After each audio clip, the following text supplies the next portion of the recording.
And coming up this morning, labor unions vowed to remain on strike despite Senate's decision to halt sale of 60% shares in 4 hotels as they demand an overhaul of the Senate board and management.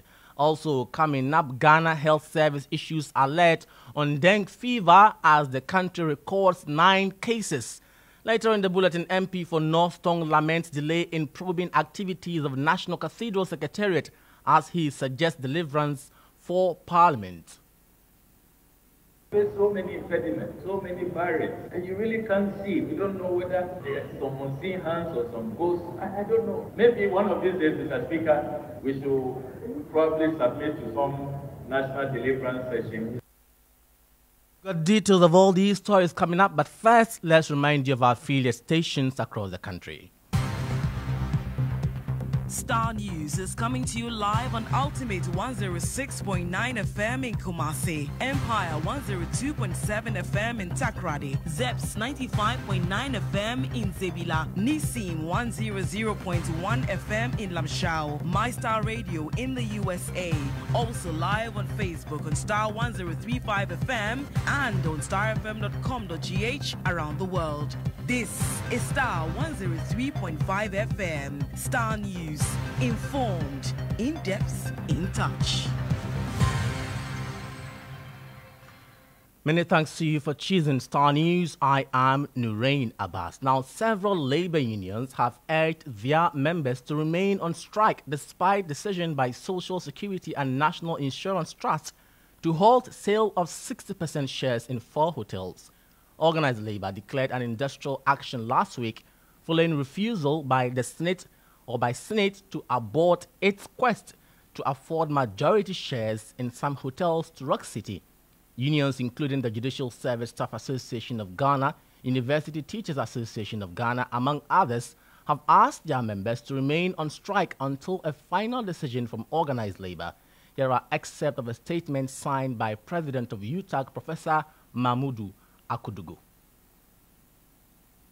UTAG firmly believes that the board and top management of SNITS have demonstrated bad judgment and poor corporate governance skills that significantly eroded public trust in their ability to effectively and efficiently continue carrying out their responsibilities. Their initial decision to proceed with the transaction, despite widespread public outcry, indicates a disregard for the sentiment and welfare of the broader populace. This action has undermined confidence in the board and management's capacity to manage our pension funds and assets prudently and transparently. In light of these events, UTAG is calling for, in addition to the termination of the sale as demanded by organized labor, an immediate dissolution of the board and the resignation of top management of SNITS. You had excerpt of a statement by UTAG signed by its president, Mahmoud Akudugu. Meanwhile, leadership of organized labor will be meeting this morning to deliberate on industrial action. Starr News will bring you all the latest updates on the meeting. Now, the Director General of the Ghana Tertiary Education Commission has revealed that government has cleared all outstanding allowances owed members of the Colleges of Education Teachers Association of Ghana, CTAG, as he urges members to call off industrial action. The nearly 1-month industrial action has resulted in a complete halt of academic and administrative activities, leaving the future of the academic calendar uncertain. You'll recall that the Teacher Trainees Association of Ghana last week,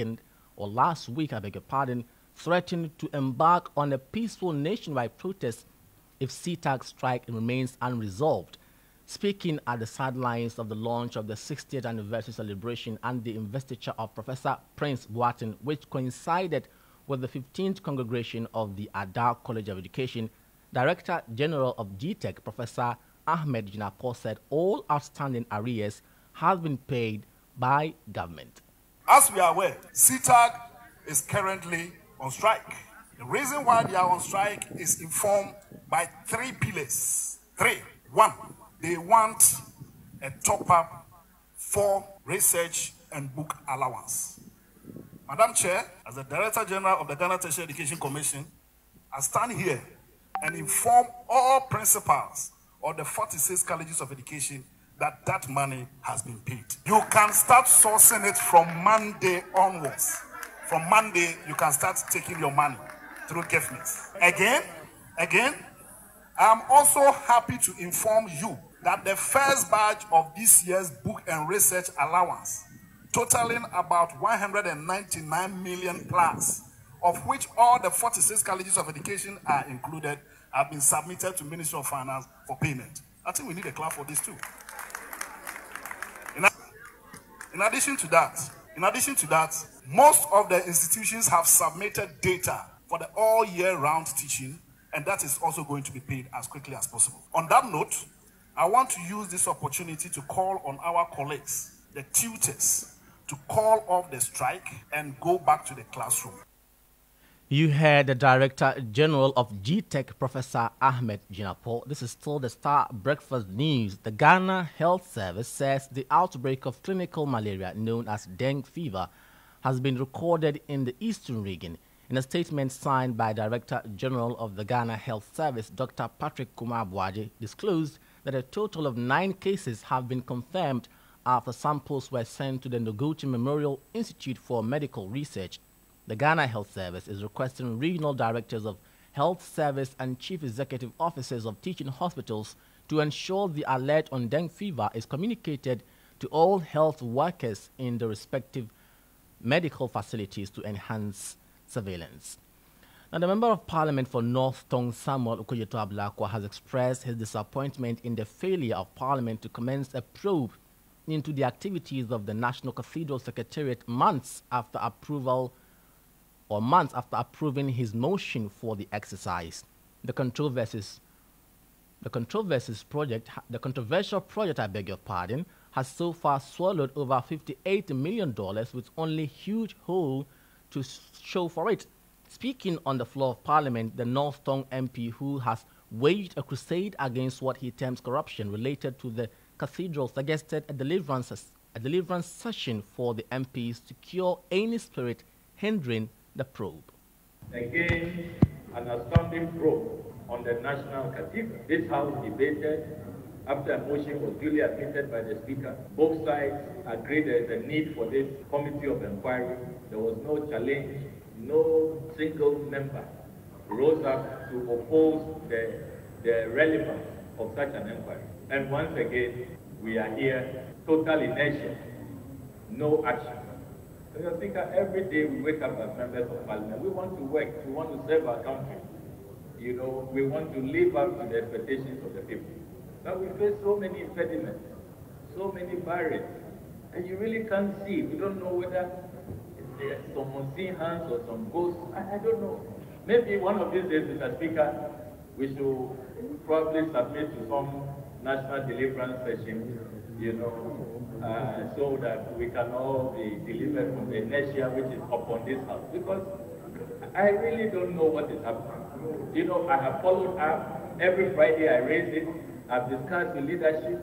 I've gone to Speaker's office. I've issued many reminders, letters. There's nothing in the rule book, Mr. Speaker, that I have not pursued. You heard the Member of Parliament for North Tong, Samuel Okujeto-Ablakwa. Now, an inclusion activist, Jennifer Mensah Bonzi, is demanding that authorities create more accessible spaces to accommodate persons with physical challenges. The founder of Mobility Foundation finds it unthinkable the inhumane treatment persons with disability are subjected to in Ghana's local airports.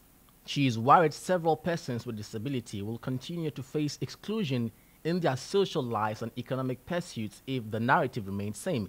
Ultimate News' Ivan Heathcote Fumado has more. 27-year-old Fred Eje sells ladies' slippers at the Kejetia market.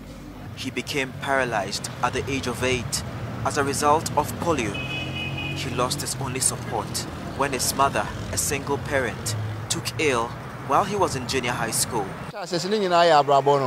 Because me from me collaborate on my children beside this ready and idea osra de nyakupo shira it say me da me film me collaborate village ho nyina no na me jado pa nyina do e kwa bibile man me ko ho me abadwuma na na me dua ba nyina enti through that na me de ehwe me won kakra from GHS2 enti ho na me benya stroke me ma me benya stroke na ese busiafo na be fa no ko a mo ko hwe ne ba sa na ese me na me start my life. At a tender age, Frederick had to work as a farmhand to see himself through school. In final year senior high school, he was forced to drop out, unable to keep up with his fees, disqualifying him from writing his final exams. I'm sure from DHS2 out to SHS, 1 out to Form 3. It's me do Form 3 no, and I feel but the Form 3 first time now I'm drop out school, and me answer me was in school. It's me drop here, I could continue now, I'm feeling better Kumasi. It took my side of my by beginning, then I my pace, and I'm a Janami that I take junction, I'm a ton. His next chapter of survival has not been any less burdensome. Frederick relocated from his hometown of Kokrentumi in the Eastern region to the Ashanti regional capital, Kumasi, to begin street hawking in a wheelchair. You heard a report there by Ultimate News' Ivan Heathcote from Adol. Bring you the extended version in subsequent bulletins.